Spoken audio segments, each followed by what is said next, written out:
ಜಮೀನಿನ ವಿಚಾರಕ್ಕೆ ಕಿರಿಕಾಗಿದೆ. ಬಿಕ್ಲು ಶಿವನ ಕೊಲೆ ಕೇಸ್ಗೂ ನನಗೂ ಸಂಬಂಧವಿಲ್ಲ, ವಿನಾಕಾರಣ ನನ್ನನ್ನ ಪ್ರಕರಣದಲ್ಲಿ ಸಿಲುಕಿಸ್ತಾ ಇದ್ದಾರೆ ಅಂತ ಹೇಳಿ ರಿಯಾಕ್ಟ್ ಮಾಡ್ತಾ ಇದ್ದಾರೆ. ದುರುದ್ದೇಶದಿಂದ ನನ್ನ ವಿರುದ್ಧ ಎಫ್ಐಆರ್ ದಾಖಲಾಗಿದೆ ಅಂತ ಹೇಳಿ ಭೈರತಿ ಬಸವರಾಜ್ ಹೇಳ್ತಾ ಇದ್ದಾರೆ. ಯಾವ ಜಮೀನಿನ ಬಗ್ಗೆಯೂ ನನಗೆ ಮಾಹಿತಿ ಇಲ್ಲ, ನನಗೂ ಈ ಪ್ರಕರಣಕ್ಕೂ ಸಂಬಂಧ ಇಲ್ಲ ಅನ್ನುವಂತಹ ವಿಚಾರವನ್ನ ಸ್ಪಷ್ಟಪಡಿಸ್ತಾ ಇದ್ದಾರೆ. ವಿನಾಕಾರಣ ನನ್ನನ್ನ ಪ್ರಕರಣದಲ್ಲಿ ಸಿಲುಕಿಸಿದ್ದಾರೆ ಅನ್ನುವಂತಹ ವಿಚಾರವನ್ನ ಹೇಳ್ತಾ ಇದ್ದಾರೆ ಭೈರತಿ ಬಸವರಾಜ್ ಅವರು. ಜಮೀನು ವಿಚಾರಕ್ಕೆ ರೌಡಿ ಶಿವಪ್ರಕಾಶ್ ಭೈರತಿ ಬೆಂಬಲಿಗರ ನಡುವೆ ಏನ್ ಗಲಾಟೆ ಆಗಿತ್ತಲ್ಲ, ಆ ವಿಚಾರಕ್ಕೂ ನನಗೂ ಯಾವುದೇ ರೀತಿಯಾದಂತಹ ಸಂಬಂಧ ಇಲ್ಲ ಅಂತ ಹೇಳಿ ಇದೀಗ ರಿಯಾಕ್ಟ್ ಮಾಡಿದ್ದಾರೆ. ಭೈರತಿ ಬಸವರಾಜ್ ಅವರೀಗ ನಮ್ಮ ಜೊತೆ ಇದ್ದಾರೆ, ಬನ್ನಿ ಮಾತಾಡ್ಸೋಣ. ಸರ್, ಈಗ ನಿಮ್ಮ ಮೇಲೆ ಕೆಲವೊಂದು ಆರೋಪಗಳು ಕೇಳಿ ಬರ್ತಾ ಇದೆ, ಎಫ್ಐಆರ್ ಕೂಡ ದಾಖಲಾಗಿದೆ ಅಂತ ಹೇಳ್ತಿದ್ದಾರೆ. ಏನ್ ಸರ್ ಅದು ಆರೋಪ ಅಂತ? ಈಗ ಅದ್ರ ಬಗ್ಗೆ ನನಗೆ ಏನು ಮಾಹಿತಿ ಇಲ್ಲ. ಈಗ ನಿಮ್ಮ ಸುದ್ದಿವಾದ್ಯಮ ಮುಖೇನ ನೋಡಿದ್ರು ಎಫ್ಐಆರ್ ದಾಖಲಾಗಿದೆ ಅಂತ ಕೇಳಿದರೆ, ಅದಕ್ಕೆ ನಾನು ನಮ್ಮ ವಕೀಲರನ್ನ ಸಂಪರ್ಕ ಮಾಡಿದ್ದೀನಿ. ಅವ್ರ ಮುಖೇನ ಏನಾಗಿದೆ ಏನು ಅಂತ ಮಾಹಿತಿಯನ್ನು ಕೂಡ ತಿಳ್ಕೊತೀನಿ. ಬಟ್ ಈ ವಿಚಾರ ಏನಾಗಿದೆ ಇದಕ್ಕೂ ನನಗೆ ಯಾವುದೇ ಸಂಬಂಧ ಇಲ್ಲ. ಇದು ಯಾರೋ ಇದಾಗಿದೆ ಅದಾಗಿದೆ ಅಂತ ಹೇಳ್ತಾರೆ, ಅದು ಯಾರು ಕೂಡ ನನಗೆ ಗೊತ್ತಿಲ್ಲ. ಇದು ನನ್ನ ಸ್ಪಷ್ಟ ನಿಲುವು. ಹಾಗಾಗಿ ಎಲ್ಲೋ ಒಂದು ಕಡೆ ದುರುದ್ದೇಶದಿಂದ ನನ್ನನ್ನು ಎಫ್ಐಆರ್ ಅಲ್ಲಿ ಸೇರಿಸಿದಾರೋ, ಇಲ್ಲ ಇದರಿಂದ ಕಾಣದ ಕೈಗಳಿದೆ, ಆ ಕಾಣದ ಕೈಗಳು ಇದ್ರ ಮುಂದೆ ಕೆಲಸ ಮಾಡ್ತಾ ಇದೆಯೋ, ಇಲ್ಲ ಸೇರಿಸಲೇಬೇಕು ಅಂತೇಳಿ ಸೇರಿಸಿದಾರೋ, ಅದು ತನಿಖೆಯಿಂದ ಗೊತ್ತಾಗ್ತದೆ. ನಾನು ಇದ್ರ ವಿರುದ್ಧ ಕಾನೂನು ಹೋರಾಟವನ್ನು ಮಾಡ್ತೀನಿ. ಸರ್, ಏನೋ ಜಮೀನು ವಿಚಾರಕ್ಕೆ ಅನ್ನುವಂಥದ್ದು ಗಲಾಟೆ. ಯಾವ ಜಮೀನು ಎಲ್ಲಿದೆ, ಯಾವ ಪ್ರಿಮಿಸರ್ ಎಲ್ಲಿದೆ, ಏನು ನನಗೆ ಮಾಹಿತಿ ಇಲ್ಲ. ಇದು ನನ್ನ ಸ್ಪಷ್ಟ ನಿಲುವು. ಹಾಗಾಗಿ ಆ ಜಮೀನು ಎಲ್ಲಿದೆ, ಯಾರಿಗೂ ಇದು ಮಾಡಿದ್ರು, ಏನು ಮಾಡಿದ್ರು ಏನೂ ಗೊತ್ತಿಲ್ಲದೆ ನಾನು ಯಾವ ರೀತಿ ನಿಮಗೆ ಉತ್ತರವನ್ನು ಕೊಡಲಿ? ಇದು ನನ್ನ ರಿಯಾಕ್ಷನ್.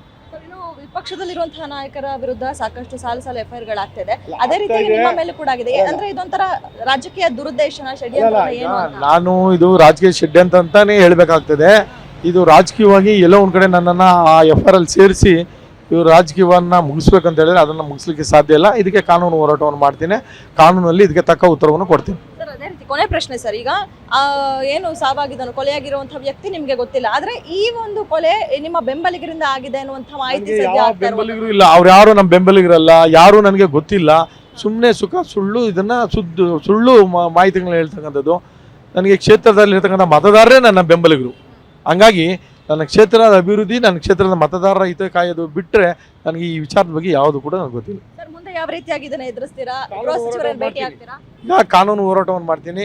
ನಮ್ಮ ವಕೀಲರನ್ನು ಸಂಪರ್ಕ ಮಾಡಿ ಇದ್ರ ಬಗ್ಗೆ ಸ್ಪಷ್ಟ ಏನೇನು ಮಾಹಿತಿಗಳನ್ನು ಕೊಟ್ಟು ತಿಳಿಸಿ ಅದರ ವಿರುದ್ಧ ಹೋರಾಟವನ್ನು ಮಾಡ್ತೀನಿ. ಗೃಹ ಸಚಿವರು ಫೋನ್ ಮುಖೇನ ಮಾತಾಡ್ತೀನಿ.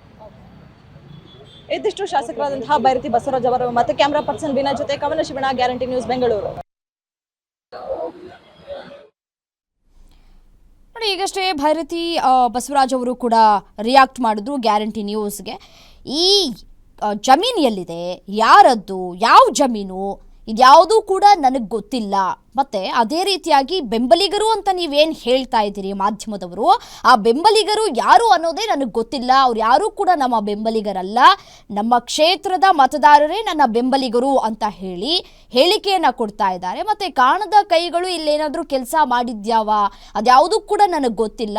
ನಾನು ಕಾನೂನು ರೀತಿಯಾಗಿ ಹೋರಾಟವನ್ನು ಮುಂದುವರಿಸ್ತೇನೆ ಅಂತ ಹೇಳಿ ಈ ಕೊಲೆ ಕೇಸ್ಗೆ ಸಂಬಂಧಪಟ್ಟಂತೆ, ಅದೇ ರೀತಿಯಾಗಿ ಈ ಎಫ್ಐಆರ್ಗೆ ಸಂಬಂಧಪಟ್ಟಂತೆ ಏನು ದೂರಾಗಿದೆ, ನನ್ನ ಹೆಸರು ಯಾಕೆ ಉಲ್ಲೇಖವನ್ನು ಮಾಡಿದ್ದಾರೆ, ಇದ್ಯಾವುದೂ ಕೂಡ ನನಗೆ ಗೊತ್ತಿಲ್ಲದೇನೆ ನಾನು ಹೇಗೆ ರಿಯಾಕ್ಟ್ ಮಾಡಲಿ?